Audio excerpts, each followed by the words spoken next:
Listo, ahora sí. Ahora sí. Ahora sí se logra apreciar bien. Ya, bueno, vamos a iniciar con las cuestiones generales en relación a este tipo. Vamos a iniciar con el bien jurídico. Bueno, vamos a encontrar dos.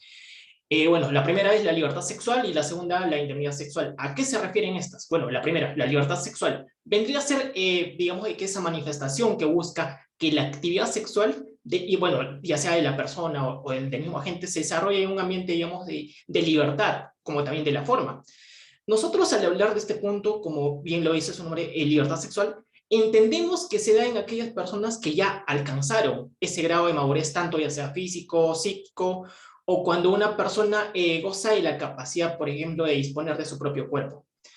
En relación al tema de la indemnidad sexual, es algo, digamos, de que un poco, algo distinto, ya que viene a ser esa protección del desarrollo normal de la vida sexual, bueno, de los menores, quienes aún no han alcanzado aún ese grado, digamos, de madurez que es suficiente o es necesario para determinar sexualmente la forma libre, como también espontánea de estas.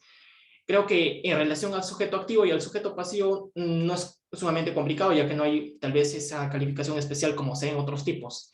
La siguiente diapositiva, por favor. Sí, bueno, el tipo. Quiero que me hagan un poco, bueno, quiero que sean bastante atentos en este punto que más adelante lo vamos a analizar. Dice lo siguiente: el que con violencia física o psicológica, grave amenaza o aprovechándose de un entorno de coacción o de cualquier entorno que impida a la persona dar su libre consentimiento, obliga a esta a tener acceso carnal, ya sea por vía vaginal, anal o bucal, o como otros lo denominan, bucogenital, o realiza cualquier otro acto análogo con la introducción de un objeto o parte del cuerpo, por alguna de las dos primeras. En relación a la pena privativa, no la vamos a analizar en esta oportunidad, pero nosotros al referirnos de ese entorno de coacción, podríamos decir de que es un entorno en el que la persona se va a encontrar vulnerable o incluso tal vez amenazada. La siguiente diapositiva, por favor. Bueno, dentro de la tipicidad objetiva del delito de violación sexual, bueno, las conductas que se reprimen, como ya lo dije, el acceso carnal, la jurisprudencia nos señala que sería esa introducción del miembro viril, ya sea por vía vaginal, anal o cogenital. Eh, Muy aparte de ello, los actos análogos, como vendría a ser la introducción de objetos o partes del cuerpo, por vía vaginal o anal. La siguiente, por favor. Sí, bueno, la tipicidad, bueno, lo mismo, los medios coincidimos. Bueno, desde un principio, con mucha más frecuencia se daba el tema de lo que era la violencia física, luego entró a acabar el tema de la violencia psicológica y creo que últimamente más el tema de la grave amenaza. Tengo una pregunta en relación a este punto, la cual es la siguiente: ¿es necesario que la víctima exprese resistencia al acceso carnal para que se configure el delito? Muchos autores señalan de que sí y algunos otros señalan de que no. Por ejemplo, el caso del doctor James Ratey Sánchez, por ejemplo, él señala de que, bueno, dentro de su libro no señala que sea necesario que exista una resistencia, obviamente que sea algo no consciente, pero ¿qué sucede? No voy a entrar en ese tema. La siguiente, por favor, Piero. Sí, sí, bueno, como lo decía el doctor Yesreategui, él señala en una parte de su libro, que es la verdad bastante interesante, voy a leer el fragmento que lo tengo acá.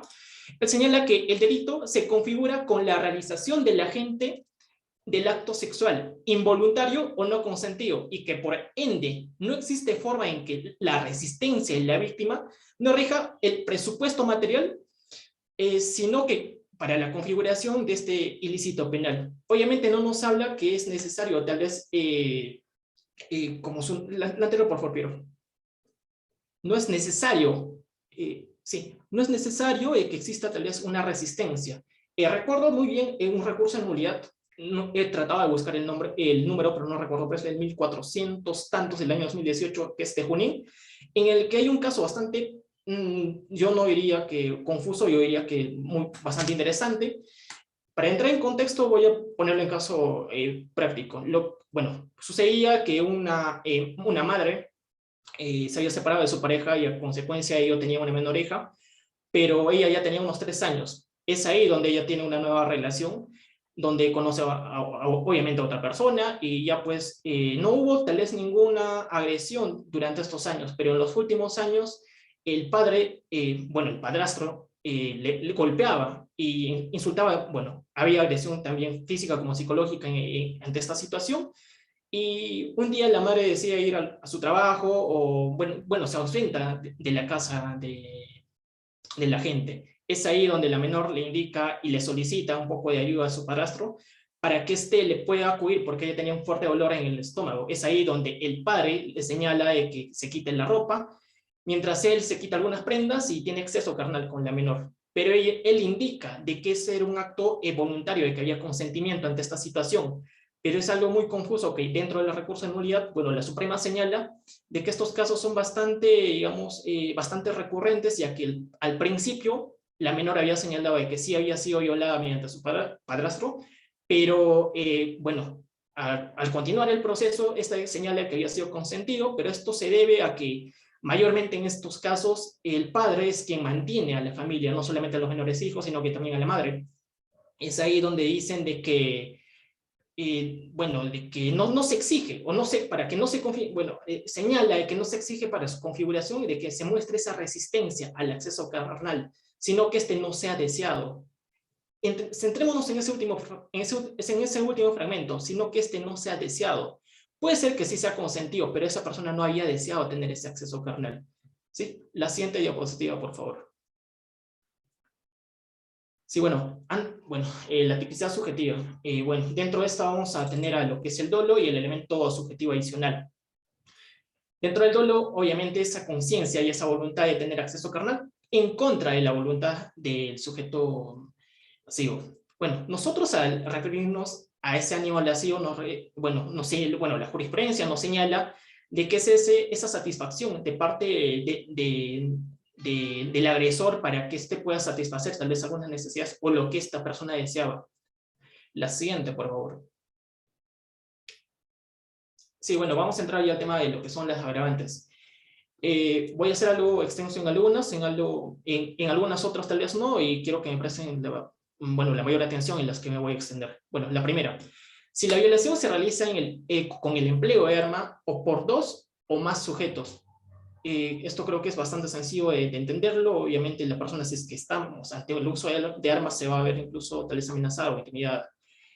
¿Qué es lo que nos señala el punto 2? Si es que el agente abusa de su profesión, ciencia u oficio, o se aprovecha de cualquier posición, cargo o responsabilidad legal que le confiera el deber de vigilancia, custodia o particular autoridad sobre la víctima o la impulsa a depositar su confianza en él.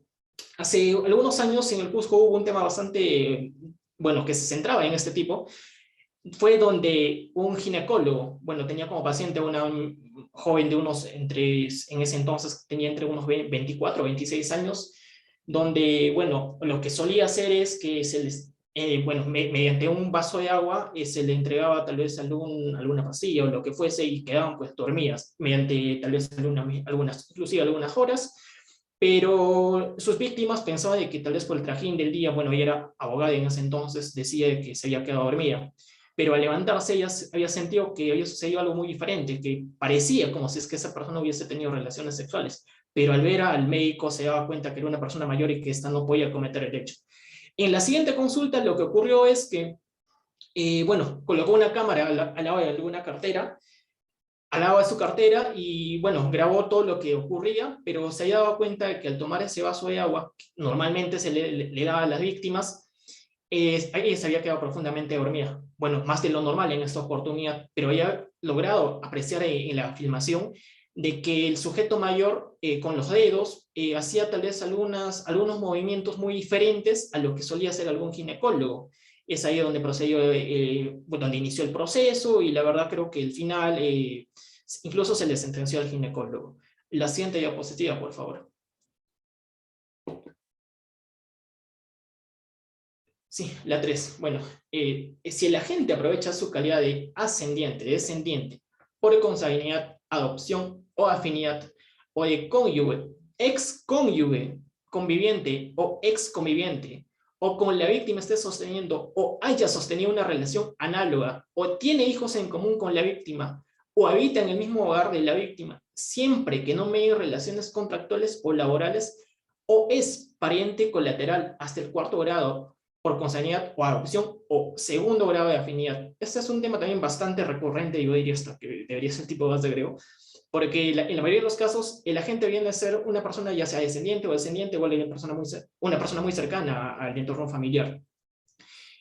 Bueno, lo que debemos de recalcar en este punto es, bueno, es en relación al tema de las exconvivientes o las excónyuges. Creo que a lo largo de nuestra vida universitaria muchas veces se han ocurrido casos que tal vez no tomamos mucha importancia, donde muchos, tal vez algunos compañeros llegan a convivir y, bueno, al terminar esa relación suelen reclamar algunos objetos o algunas prendas, y muchas veces en esas situaciones donde ocurren tal vez algunos forcejeos, y la víctima es la que tal vez no conoce en relación a este punto, y piensa que es algo, o que por haber tenido alguna relación anteriormente no configura en delito. La siguiente diapositiva, por favor. Bueno, 4. Si el cometido, bueno, si es cometido por pastor, sacerdote o líder de una organización religiosa o espiritual que tenga particular ascendencia sobre la víctima, esto creo que es algo bastante, no tan frecuente, pero la verdad sí suele darse cada cierto tiempo. Bueno, en relación al punto 5, si el agente tiene cargo directivo, es docente, auxiliar o personal administrativo en el centro educativo donde estudia la víctima, creo que no, en este último punto no solamente basta que sea, bueno, que la gente tenga algún cargo directivo, sino que en la mayoría de estos casos la víctima suele ser alguna menor de edad, bueno, ya que nos encontramos, bueno, mayormente en casos de secundaria o de primaria. La siguiente, por favor. Sí, el punto número 6. Bueno, si mantiene una relación proveniente de un contrato de locación de servicios o de una relación laboral con la víctima, o si éste le presta servicios como trabajador del hogar. Creo que anteriormente, bueno, actualmente no se da esa práctica, pero hace muchísimos años sí. Bueno, en cada familia solía tener algunos sirvientes. Bueno, no puedo especificar hace cuántos años, pero mediante la historia del derecho penal es que los hijos mayores en su gran mayoría solían tener esas prácticas sexuales con la sirvienta de la familia, a lo que hoy en día es algo que la verdad digamos que ha mejorado. O sea, ha habido un gran cambio en relación a este punto, sino que no es un tema tal vez tomado o un tema más de lo demás, sino que hoy en día es un agravante y que tenemos que tener, bueno, tenemos que analizarlo muchísimo más. En relación al punto 3, es si fuera cometido por personal perteneciente a las Fuerzas Armadas, Policía Nacional del Perú, serenazgo, policial municipal o vigilancia privada, o cualquier funcionario o servidor público, valiéndose del ejercicio de sus funciones o como consecuencias de ellas. Esto, si no me equivoco, hubo un caso también muy sonado hace casi cuando yo estaba en secundaria, habrá sido hace unos 6 o 7 años, fue en la ciudad creo que en Arequipa, donde un sereno, valiéndose bueno, de su ejercicio, había encontrado en una situación de vulnerabilidad a una persona que supuestamente le iba, me disculpa un momento, por favor, pero un momento, se está yendo la conexión, voy a establecerla con otra, por favor. Un minuto, dame un minuto o un minuto y medio, por favor. De acuerdo.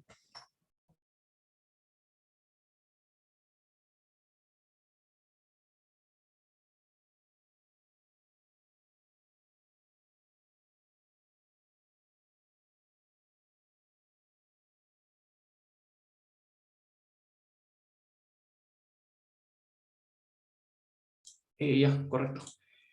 Bueno, estaba en relación hablando respecto al punto número 7, y sí hubo un caso bastante también sonado.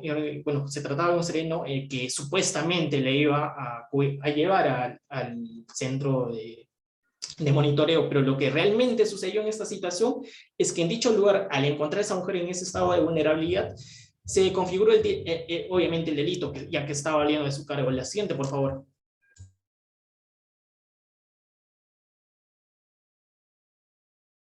Bueno, si la gente tiene conocimiento de ser portador de una enfermedad de transmisión sexual grave, bueno, no hay un tema, bueno, este tema sí es bastante tocado, pero hay algo que a mí me gusta, bueno, no sé si es que se esté dando, bueno, no se da en la legislación peruana, pero creo que sí en la española, pero tiene que ver con el tema del uso del preservativo. ¿Qué sucede si es que en algún, bueno, en el acto sexual, vamos a poner en el caso de una situación, vamos a poner al compañero Piero en el ejemplo, está teniendo relaciones con una chica que conoció en alguna discoteca, obviamente ella accede, pero el compañero Piero decide quitarse el preservativo en pleno acto sexual. ¿Podríamos o decir de que esto se configura en delito o podría ser no delito? Esa pregunta la vamos a ver al final, quiero que la analicen, por favor. Si está... ya. Bueno, si la gente a sabiendas comete la violación sexual en presencia de cualquier niño, niña, niño o adolescente, creo que anteriormente, incluso en el anterior código, no era tan amplio este tema, sino que se refería a una menor de edad, pero hoy es muchísimo más amplio, niña, niño y adolescente. Siguiente punto, si la víctima se encuentra en estado de gestación, creo que ese tema ya no está logrado. La siguiente, por favor.